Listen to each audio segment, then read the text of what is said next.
Well, good afternoon, Friday, May 17th. So, Friday of the May long weekend. I hope you're all keeping warm. Actually, yeah, it is a chilly one out there. Walk the dog, should have taken a warmer coat. Let's talk today I'm titling today's What is Representation? And that is really because of interesting comments that have been made generally, just with respect to um, voting, with respect to outcomes of decisions, and with respect to just sort of like the overall general work about what happens in Ward 11 in the many places and the many things, and not just Ward 11, across the whole city. So I just wanted to sort of dig in about this idea of representation, and because yeah, so I'm going to dig into that. I want to talk about how I approach the balance between values, viewpoints, and data.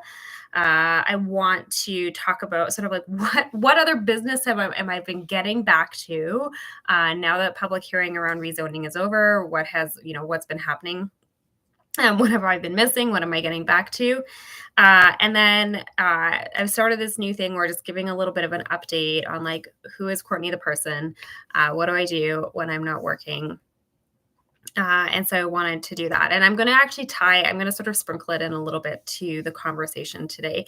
So I'll actually start with that. So often when I'm, out walking the dog, or if I'm getting a workout done at home, or, doing the dishes, or all those things, right, that occupy us gardening, I'm a pretty avid podcast listener.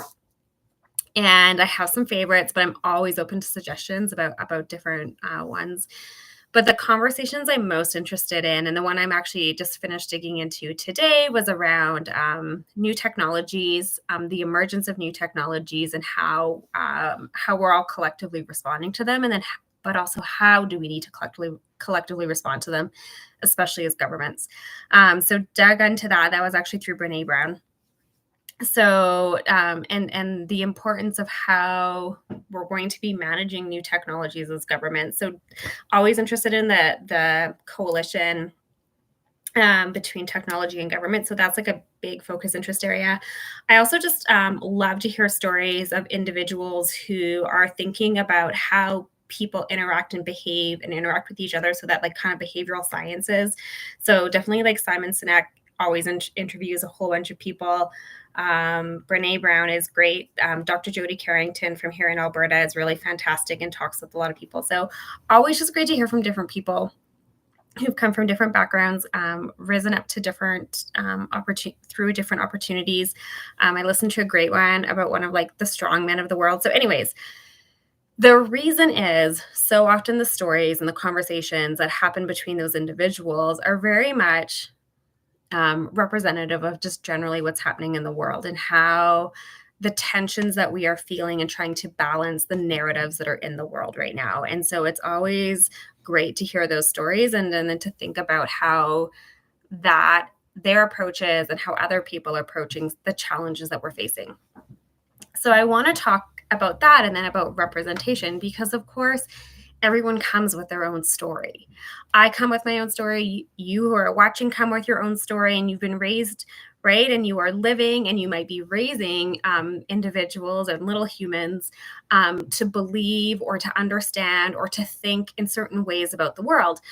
You may also be encouraging them to explore different ways to think and be and in the world. And so those are all super important things, and we all come with lived experiences that influence our perspectives. And so with respect to housing, one of the things that we heard throughout the whole public hearing was those lived experiences come out in people's stories about how they got to where they were, or where they were wanting to go. And so those were part of those tensions that we had to hold, and all of those things being true at the same time. And so the decisions that we have to make as elected officials have to balance, all of those values and the viewpoints, along with the data, to start to make decisions about a city, and to build a resilient city. Because we know that the future is coming. We can't stop it. We know that change is coming. And so how do we respond to change? In what ways do we respond to change? So the fallout of that is that depending on how people voted, and I have seen it on both sides. So whether my colleagues and myself voted like in favor of rezoning or not in favor, I have seen from both sides disappointment. And that is okay. Disappointment is totally normal, totally okay. I recognize that not all decisions I'm going to make are going to resonate with everybody. I know that inherently. What is interesting is the fallout is because of that, because of a singular instance, the whole idea that, listening didn't happen, or representation isn't happening.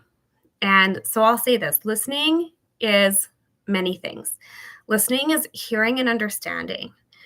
So when we talk about listening, it's hearing and understanding. Agreeing is something totally different. So I can hear and understand why you might not want rezoning. And I can hear and understand why someone might want rezoning. And ultimately, I'm going to disappoint somebody. I recognize that. In representation, right, and being an elected official, I'm going to disappoint people. I know that. And when we talk about listening to the majority, and I'm listening because I think a lot of people are saying you're not listening as in you're not agreeing. When we talk about representing the majority, that's actually populism by definition. So populism is agreeing with or the loudest, noisiest voices. And those loud and noisy voices, that's not a judgment call on what they're saying. That's just by definition what it is. And sometimes it's the real majority and sometimes it's the perceived majority. But that's populism by definition. And doing that in order to try to retain a sense of status and power. So you agree with or vote by a way that makes you more likely to be liked. I've never operated that way. I didn't campaign that way. I've not ever voted that way. And so when I see the comments that come on my social media feed that say things like "you're one and done," "you're out next election," it's essentially a threat. And I'm like, okay, that's okay. People are commenting right now on feeds about, that, I'm a disgraceful authoritarian thug. Well, you know what? Not everyone thinks that way, Conrad. Not everyone thinks that way. And you know what? Guess what? You also get to control what you get to watch. You don't have to watch this. You don't have to be here. This is my space. And you don't have to be here. So I put myself out here every single week to give you insight and perspective into how I'm thinking and voting, doing the things that I'm doing. And if you disagree with it, that's okay. It's totally okay. Democracy means you get to vote for someone else in the next election. I get that. Threatening to vote me out is not a motivator to agree with you. If you want me to agree with you, you need to come with a really compelling argument that is not based in conspiracy theories, that isn't based in fear, that is actually an intelligent, intellectual conversation. And it can be human too. There can be feelings and thoughts there too. Totally open to that. But threatening me is we're trying to shame me. It's not a motivator. In fact, it motivates me the other way because I actually instantly go, you're not my person. You're not my people. Because that's not how I believe in treating people. I respect how my colleagues vote. I may not agree with it, but I respect that they get to make those decisions. I respect that, we have a provincial government whose decisions I don't agree with sometimes, and some I do. We have a federal government whose decisions I don't often agree with, and I sometimes do. I respect that in a democratic process that, if I really want something to happen, I can advocate for it. And if I'm going to advocate for it, I'm going to use intelligence and words and data and facts and figures to tell the whole story. Or I'm going to just sometimes have to bite my tongue and move on and do the work that I can do in my sphere of influence where I have it. So I just want to say that representation looks like not just for me. Again, everyone's views of representation is totally different. So I'm telling you what it is for me. Representation is not just oh, I'm going to vote you out, and me feeling fearful or cowering to that and being like, oh, tell me what you want. That's not what it is for me. We have to build a resilient city. We have to build a thoughtful city, and we have to build a welcoming, warm, and inclusive city. And so the actions that I'm looking to take and the actions in the places I want to make a difference are all going to align with that, where we're thinking about equity, we're thinking about diversity, and we're thinking about inclusion. So what are the things I am doing to do that? So let's move past rezoning, because I'm back to business. So continue to talk about transit safety, and transit for youth. And those things go hand in hand. I had a great conversation with the school the other day, and kids were talking about transit safety. And so I asked them, well, what does transit safety mean to you? Because transit safety means something different for everybody. And especially right now, I'm hearing from a lot of young women that transit safety is different for them than it is for, let's say, like the downtown commuter. So young women are talking about transit safety from the perspective of, I need better lighting at my bus stops. I need, like, I was at a bus stop and there were cigarette butts everywhere and it stunk. So I need that bus stop cleaned, and having a clean bus stop will make me feel safe. It's talking about how, like, I wanted to make sure that I can sort of sit next to the bus driver. Some younger riders want to sit closer to the bus driver. So making sure that, like, we configure our buses in ways that, youth feel a little bit different. And so, like, youth have a different perspective on how they want to use transit. And so transit safety, right, can look and feel like a lot of different things. And transit safety on C trains and buses are different. So I continue to have a lot of conversations around transit safety, in particular for youth and young women. But also, how do we get more kids to consistently ride transit? And so right now we introduce fares 12 and under free through an initiative I brought forward. And phase 2 is to start having further conversations with school boards around how we maybe do some joint funding or fund sharing to get more kids riding public transit, but diverting some transportation funds. So it's going to be a long haul. It's going to be a process, but here's what it is. So parents right now are paying transportation for yellow school buses that gets kids to school and home from school. If we could create a program or a system where that transportation funding goes into public transit and kids get a pass, that means they have actually access to transit to get both to and from school, but to and from recreation, to and from whatever, the mall, to and from their friend's house. And it's 7 days a week as opposed to 5 days a week. That is sort of like a single, like, bi-directional. And so rethinking how we offer transit to youth is really important, and but then also who are the partners that we need to bring into play to do that? Because we'll probably need the school board, and we'll probably also need the provincial government. So these are things that I'm working on.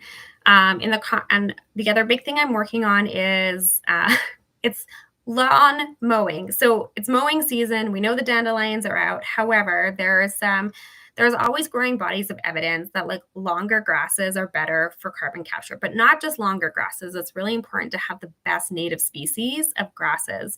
And grasslands and wetlands are some of the best carbon captures, better often than trees. And especially in a semi-arid desert environment that we live in, trees are great. They're really, really water intensive to get going, but they're not and they're not always, like, ideal in the long run, especially the way we single plant. If you look at the kinds of trees we have, they tend to grow in groves.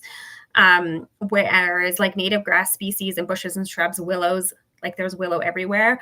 So much better for, like, natural water clearing, creating riparian areas, and doing that carbon capture and sink. So really having honest conversations about how do we re-green our environment. But that comes with, we know people love a nice pristine lawn, whether that's in their front yard or whether that's on the side of the road. And so we also need then people to change their mindset and their thinking around what are the sides of our roads look like, and is that important? Like, how important is it that they're pristine versus how ecologically functional they are? And so those are some of the things that my team and I are excited and continue to dig in on. And those are, again, it's about changing practices. It's about changing mindsets. It's about doing a lot of things. And so my team's really been pulling together a lot of stuff. And then from that follows also, what do we do on private land? And so Okotoks passed a bylaw last year that any new builds actually need to have like native fescues and native grasses as part of their landscaping. And so if we want to do something like that in Calgary, I need to start working with the building community. And so that's next on the docket and the list. So, and especially leading up to a new land use bylaw. So that is a little bit of what I'm working on. I will say this: if you have a podcast that you love to listen to, drop it in the comments. Would love to hear what you're listening to, and share in the listening that way. On my Instagram, I'll share out a couple of the 3 podcasts that I listened to this week, so that you have an idea of what I've been listening to, and you can listen along.